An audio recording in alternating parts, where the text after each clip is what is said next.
it's like tapping me on the shoulder. Hey, Kira, it's Saturday. You need to be doing your housework now. The house is pretty disgusting. But I'm busy having a brilliant time up in my brain. And then eventually I got to the point where I actually jumped up from the kitchen table and I went, right, that's it. And then I had absolutely no idea where to start. I knew I was meant to be doing something, but I didn't know what it was.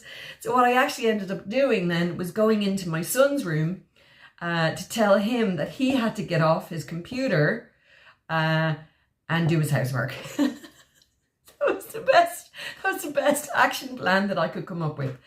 The house needed to be tidy. I didn't know where to start. So I went and told my son that he had to stop doing what he was doing and he had to get up and do his housework. Now he knows what housework he has to do because he has the same job he has to do. Excuse me, cat. He has the same job he has to do every Saturday.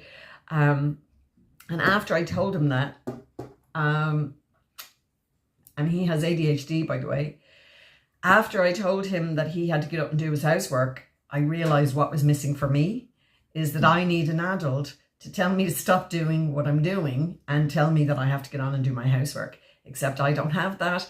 I just have that kind of, gnawing voice that tells me I've got to do something, and then I jump up, but I actually have no idea where to start. So yeah, so that is kind of how I live my life. I just wanted to give you a little insight there. There's a lot of amazing stuff happening up here, but actually translating into real world action, it's not much of a translation there into action. I guess there's value to my videos that I put out. I guess some people find value in them anyway. But in terms of like meal planning, for my week, no, I can't think that far ahead.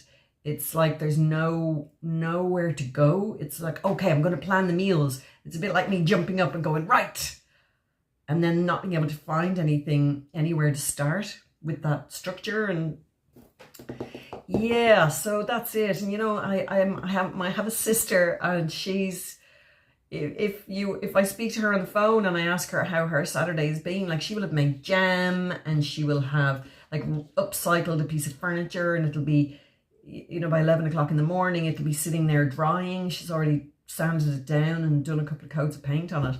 And then she'll have cut the grass and she'll have cleared out the attic and like all sorts of stuff.